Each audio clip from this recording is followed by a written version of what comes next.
Clasificación B, bajo supervisión de un adulto.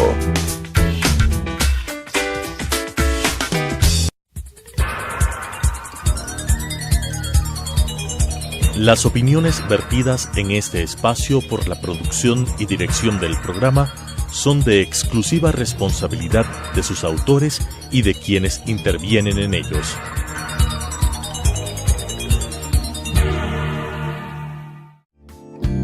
La aceptación de nuestra realidad nos dará la oportunidad de saber que estamos dispuestos a seguir adelante con lo que nos toca.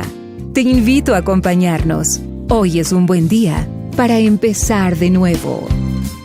Telesucesos Canal 29 presenta Frente a la Vida con Juan Diego Umpierres.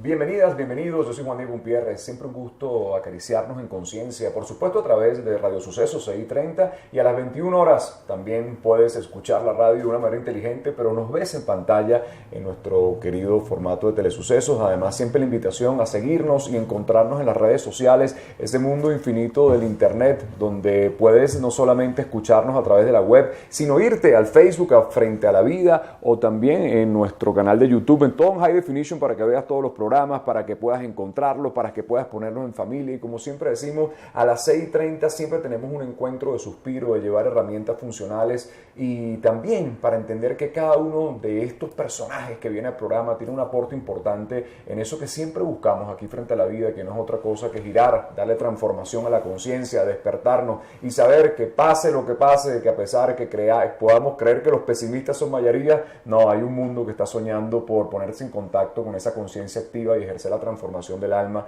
para llevar ese puente seguro que nos conduzca a una felicidad mucho más sólida. Bueno, estamos en unos días donde hemos tenido contenido político. Sin duda el país empieza a oler un poco el evento electoral, es el año que viene, pero siempre es importante saber, bueno, qué se está sintiendo a nivel emocional dentro del colectivo, qué se mueve dentro de esa psique, y hemos querido traer amigos y personajes, más allá de meternos en diatriba política, un poco en la percepción de qué siente ese colectivo ecuatoriano y hacia dónde podría dibujarse ese nuevo tablero para el 2017. Bueno, bienvenido el asambleísta Diego Salgado. Encantado. Gracias por estar acá. Gracias, Juan Diego. Feliz de tenerlo, de conversar. Voy a empezar un poco preguntándole, usted siempre ha tenido una inquietud profunda por la juventud, ¿ok? Por ese movimiento de qué pasa en los jóvenes, qué pasa también dentro de ese despertar dentro de la política, de los jóvenes también. ¿Qué siente de esta juventud que vive un país que hoy está en crisis, pero que sigue siendo un país donde la ilusión y el sueño está presente? Por supuesto, y así tiene que ser siempre. Primero, muchísimas gracias y un gusto estar Gracias.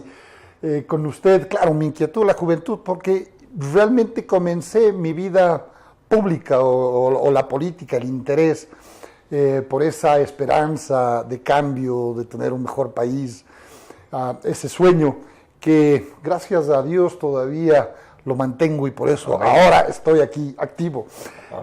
Fui muy joven cuando comencé, decía yo, en política, 18, 19 años, ya a militar en un partido político, siempre respetuoso, y hablo del partido con mucho orgullo, respetuoso de lo que es la democracia. No puede existir una democracia en el mundo sin un partido, sin movimientos políticos, sin esa generación de ideas, ese intercambio de ideas y de propuestas para siempre enfrentar los grandes problemas que tenemos en las sociedades. Y sí, tuve la primera oportunidad de ser un funcionario público en el gobierno de Sixto Durán Bazén, democráticamente elegido, y fui funcionario del Ministerio de Bienestar Social, como se llamaba en ese entonces, y tuve en suerte, el honor, el orgullo de ser el director de Bienestar Social en el área justamente de la juventud. Okay. Se empezaba a entender que la juventud no es un problema, la sociedad, como alguna vez las dictaduras señalaban a este grupo etario. No, más bien los jóvenes, siendo parte importante, fundamental de la sociedad ecuatoriana y del mundo, tenían problemas, o tenemos problemas. Joven de espíritu, y por eso me incluyo. Claro, pero todavía está joven. Sí. Entonces, veíamos nosotros, conversábamos con mis amigos, con mis colegas de edad, ¿Cuáles son nuestros grandes problemas? En el Ecuador de ese entonces, como ahora, era el desempleo, por ejemplo. La mayoría de ecuatorianos que hacían la población económicamente activa y que estaban desempleados eran justamente los jóvenes, lo que pasa ahora. Estamos hablando de un 30-35% de los desempleados siguen siendo jóvenes, ¿sí? Y desgraciadamente es también a nivel latinoamericano. Entonces, claro, desde lo público, pensando, soñando, intercambiando ideas, ¿qué debemos hacer para un poco enfrentar este problema? Esa juventud de ese tiempo y esa juventud de nuestros tiempos, desde el punto de vista ideológico, porque quizás en nuestros países siempre hubo una juventud que estaba en ese grado de inquietud, de buscar, de una ideología. Sí, también estaban los revolcosos, válidos también, porque generaron algunos momentos dentro de las universidades, movimientos interesantes también. Pero siente en este momento que esa juventud no está más bien apática frente a ese sentir de conciencia país, de meterse en esa entidad política, o sea, sino que más bien lo ha sentido como que ya eso no me corresponde, se lo dejo como inquietud. Yo creo que, a ver, si nosotros comparamos cuando en las épocas que yo estoy hablando, mediados de los años 90, claro, los jóvenes, la mayoría también eran apáticos. Es decir, no se involucraban con los problemas sociales, inclusive con los propios, desempleo. ¿Qué hacer en el tiempo libre? Era complicado en ese entonces en Ecuador. Hoy tampoco veo que hay alternativas, aparte obviamente lo que conocemos, los temas culturales, un teatro, una biblioteca, una charla, un debate, la danza, no sé, temas culturales, deportivos sin duda. La juventud es muy activa físicamente. Sin embargo, la política siempre quedó relegada. Éramos raros los jóvenes en ese momento que nos involucrábamos en cosas serias, en discutir la política, desgraciadamente desprestigiada por ciertos actores. Eso pasaba antes, pasa ahora. Pero claro, la gran diferencia es que no había los teléfonos inteligentes. Claro. Ahora los teléfonos son más inteligentes que uno, ¿no es cierto? Entonces aplastas una tecla y te sale un montón de información. Si googleas, como dicen en el argot tecnológico. Ahí está el mundo entero. Ahí está el mundo entero. Si tú quieres saber qué significa una palabra en español, inglés o en chino, ahí está, en mandarín. Claro. Entonces sí, se vuelve complicado. Es decir, ¿por qué salir a escuchar a un filósofo, a un político en las plazas y calles de la ciudad, si me puedo quedar cómodamente en algún sitio que tenga Wi-Fi conexión y puedo estar jugando, puedo estar enterándome de las noticias del mundo, en fin, a través de un aparatito muy chiquito que entra en mi bolsillo, ¿no es cierto? Pero tiene toda la información. Claro, pero si bien es cierto, nos conecta a ese mundo infinito de la información, pero no siente, y es la pregunta que le dejo, que esa desconexión emocional ha venido a sustituirse por estar en contacto con tanta tecnología y dejar de palpar lo humano. Y no solamente en la política, cuando estás sentado con tu familia o cuando estás en grupo con los... Fíjate, yo entraba a dar unas charlas sobre derechos humanos en una universidad de Quito. Entro y en el jardín era una gran bomba, un gran círculo de nuestros alumnos, hombres y mujeres sentados en bomba, pero ninguno conversaba entre ellos. Ese es el drama. Entonces todos estaban con la cabeza y la mirada hacia abajo, chateando, manipulando su teléfono inteligente. Yo digo que la fotografía del domingo familiar en un restaurante es dramática, claro, porque se siente en una mesa y nadie vio los ojos de nadie ni conversó, sino todo el mundo en el chat. Inclusive la comunicación, el lenguaje se va perdiendo. Vamos a hablar de eso un poco, porque es interesante, porque están hablando como chatean los jóvenes con 140 caracteres y con eso tiene. Hoy conversamos con el asambleísta Diego Salgado, un gusto tenerlo acá. Hablamos de juventud, hablamos de buena política, hablamos de conciencia, de transformación y sobre todo de ese país interno que cuando se activa genera esta patria maravillosa que sigue sonriendo. Hoy aquí, Frente a la Vida. Les damos Frente a la Vida, conversando con el asambleísta Diego Salgado. Bueno, hablando un poco de la conexión humana, que también tiene que ver un poco con el rostro país, porque muchísimas veces cuando nos desconectamos de eso, de la calle, de la sensibilidad, muchas veces genera una apatía. Y quizás muchos jóvenes en nuestros tiempos, cuando oyen el contenido político, y lo digo cercano a un evento electoral, que lo tenemos a la vuelta de la esquina, hay gente que dice, es que yo no participo en política, es que a mí la política no me interesa, y sin embargo, entender que esa responsabilidad país está en cada uno de nosotros. ¿Qué decirle a esa apatía joven hoy en día para que sienta que su cambio también es el cambio colectivo? Bueno, yo creo que hay que sentarse a veces muy en silencio, a solas, pero muy en silencio, y pensar qué me está pasando y qué está alrededor. Mirar qué está pasando, ¿no es cierto? Reflexionar. Los jóvenes son muy reflexivos, son muy sensibles, ¿no? A veces no encuentran la vía para comunicarse o la manera de comunicarse. Sin embargo, yo debo también aceptar, a pesar de que soy de otra generación, estoy también conectado con las redes sociales, por ejemplo, el Facebook, el Twitter sobre todo, y ahí podemos ver nosotros que hay mucha dinámica, mucha intercambio de acción, es diferentes vías de comunicarse, pero también hay que reconocer que los jóvenes encontraron esa vía, ¿no? Claro. Es decir, hay que reflexionar más sobre el país, por supuesto, hay que reflexionar más sobre los valores, es decir, ¿qué estamos pensando en la familia? ¿Qué estamos pensando del barrio, de la parroquia, de la ciudad, obviamente del país, de mis alrededores? Y expresarlo, ¿cierto? Siempre el debate en democracia, en libertad va a ser muy importante. De ahí es que he hecho yo la lucha en contra de una democracia o de una dictadura disfrazada de democracia. He hecho como bandera de lucha justamente la libertad de expresarse que tenemos en las redes sociales, porque el mundo se conecta. Claro. El mundo se conecta, pero en la calle a lo mejor no digo lo que estoy pensando en ese momento, por temor de que, por supuesto, el gobierno o algún funcionario amigo del gobierno te empiece a perseguir. Entonces, yo pienso que los jóvenes, no todos, pero muchos están preocupados de lo que sienten.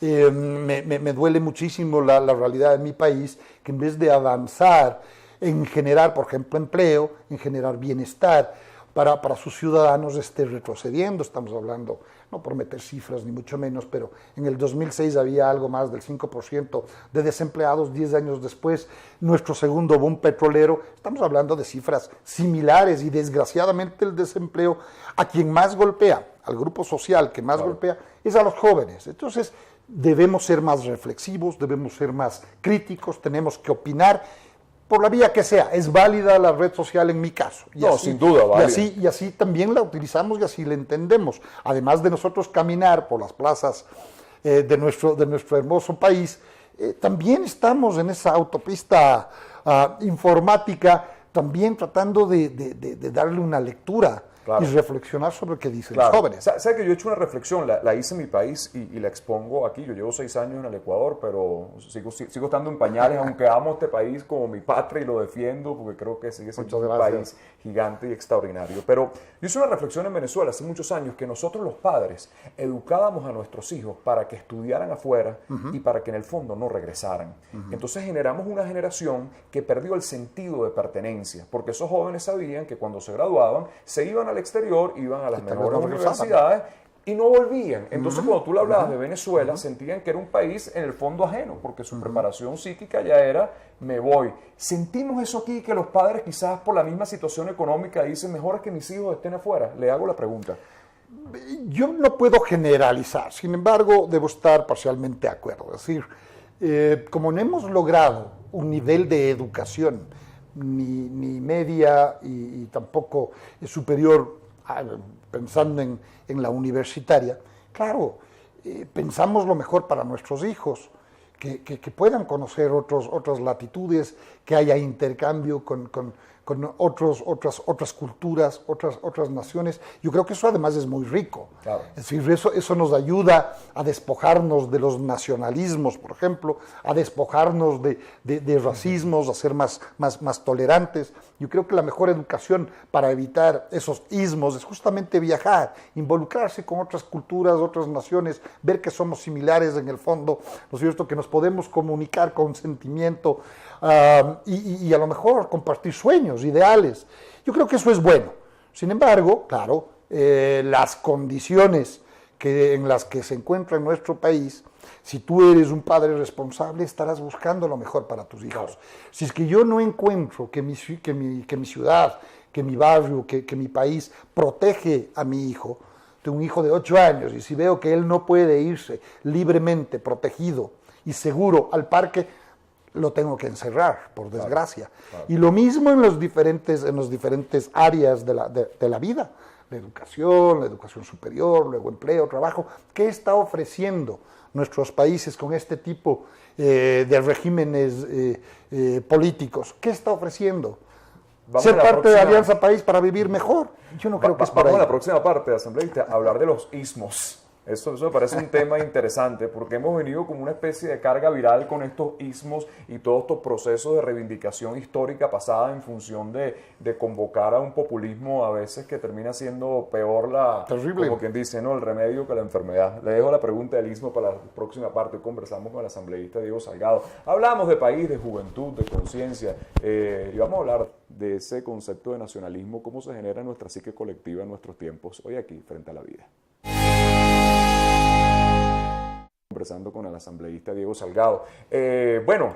Nuestras revoluciones, hay gente que dice que se parecen, que no se parecen, no voy a entrar en esa profundidad, pero sin embargo, ese anclaje nacionalista decretado, como si el nacionalismo fuera una cuestión que yo te tengo que decretar, entonces un poco esa reivindicación de los padres heroicos de la patria, que bueno, que si bien es cierto es un capítulo histórico extraordinario, pero los tiempos han cambiado y más allá de conocer nuestra historia, entender que tratar de invocar siempre entonces que entonces tú eres menos ecuatoriano porque no eres pueblo, o ese concepto de pueblo que ha sido como un poco mezclado, no ha generado una división entre nosotros los hermanos, que al final lo que debemos ubicar que el país funcione, que esa yo creo que es la ideología por excelencia que debemos entender, ¿no? Así es, yo creo que es fundamental, fíjate, antes de nada dejar claro, porque cualquier cosa se usa en contra nuestra, yo amo mi patria.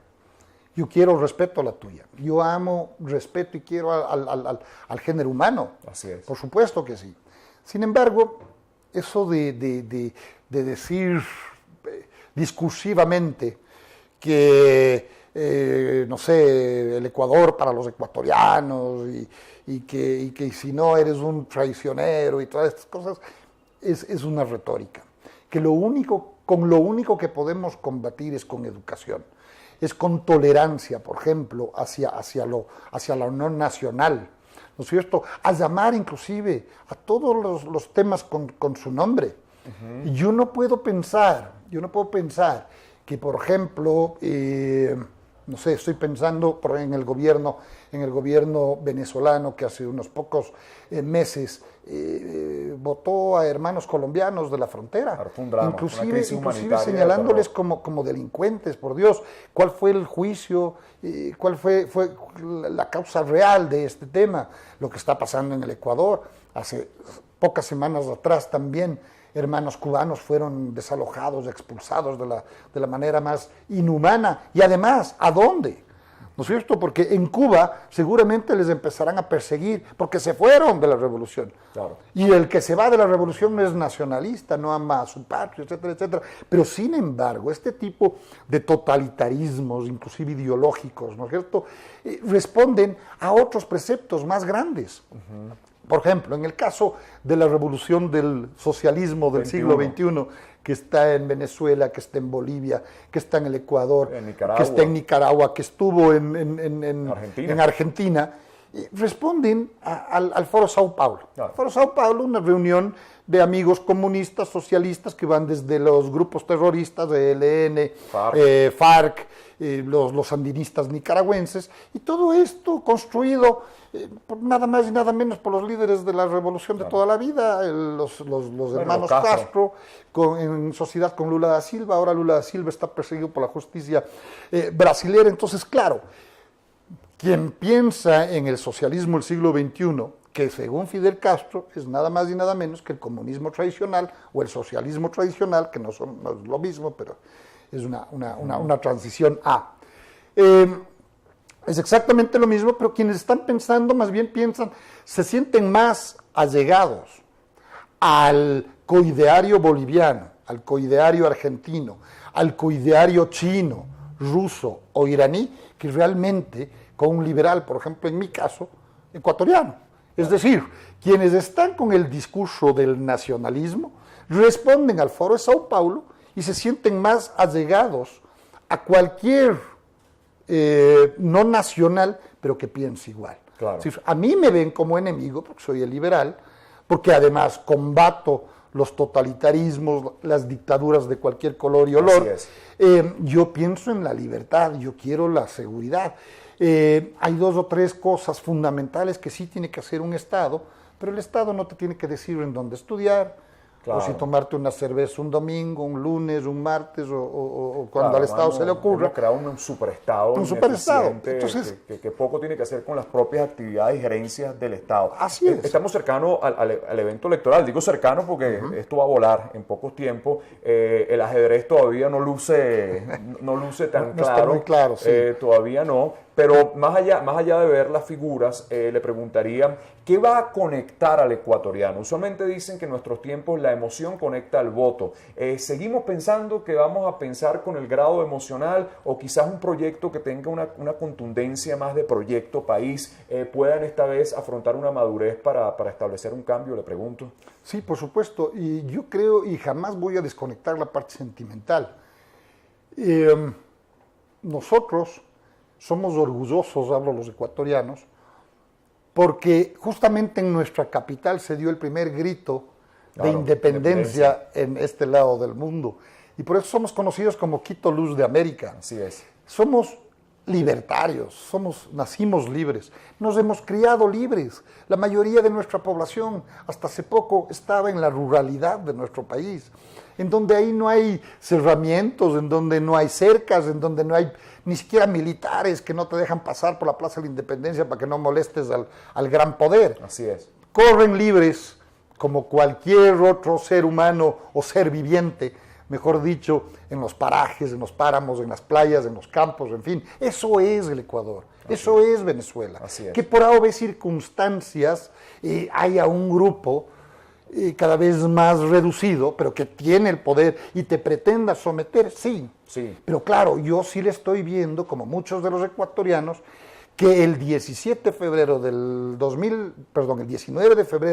2017 vamos a encontrar esa puerta, esa gran puerta, esa puerta gigante, en donde podamos los ecuatorianos salir, por fin, libres de estas cadenas hoy autodenominadas revolucionarias y socialistas del siglo XXI. Un país donde nos abracemos todos. Así es, entonces ese gran sentimiento, sin dejar de creerle a nuestra patria, sin dejar de respetar a la patria grande que es América, a nuestro libertador Simón Bolívar, con todos sus mariscales, claro. Vamos a decir, hasta aquí nomás. Los mariscales están bien para la historia, no para que nos gobiernen ahora. Yo comparto eso. Quisiera unas palabras ya para cerrar el programa a esa juventud, para el compromiso. A veces sentimos que estamos viviendo una crisis donde el miedo, donde la parálisis psicológica de movilizarnos a veces nos aterra, pero yo creo que este sigue siendo un gran país. Creo que la crisis del Ecuador es una crisis y si le ponemos corazón y alma vamos a salir adelante. Pero quisiera una palabra suya con esa juventud para que diga que patria somos todos. Absolutamente. Yo creo que estamos viviendo una crisis, estamos viendo luz al final del túnel, tenemos alternativas para que nos gobiernen y la juventud, por supuesto, sin dejar de hacer lo que tiene que hacer, divertirse, estudiar, hacer deporte, querer, amar a sus prójimos. Claro, tiene que encontrarse un tiempito y la mejor vía para comunicarse, para estudiar, para tratar de entender la problemática y, por supuesto, ayudarnos a quienes queremos hacer política. Nadie nos exige. En mi caso, queremos hacer política y, por supuesto, tenemos las puertas abiertas para discutir, para aprender también de la juventud y soñar juntos y lograr ese mejor Ecuador, que sí es posible, absolutamente. Absolutamente. Y iba a decir, y voten por Guillermo Lasso, pero capaz que... Bueno, esa es la democracia también. Sí, muchas gracias. Su casa, que lo gracias, siempre Diego, muy amable, muchas energía. Gracias. Si te llevaste algo en tu corazón, si la conciencia sigue activa y sobre todo eso que dijimos, cuando hacemos conciencia país, cuando sabemos que tu cambio, que tu país interno está en proceso de reactivarlo, la patria sigue grande y sobre todo eso, abrazarnos todos porque más allá de ideología, somos seres humanos que pertenecemos, que queremos y que podemos seguir soñando en grande. Hasta un próximo Frente a la Vida. Las opiniones vertidas en este espacio por la producción y dirección del programa son de exclusiva responsabilidad de sus autores y de quienes intervienen en ellos.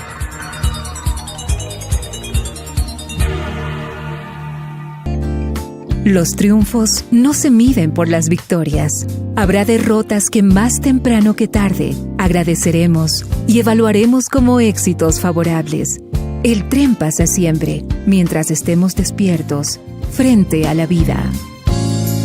Nuestra cita mañana 18:30 en Radio Sucesos, 21 horas por Telesucesos.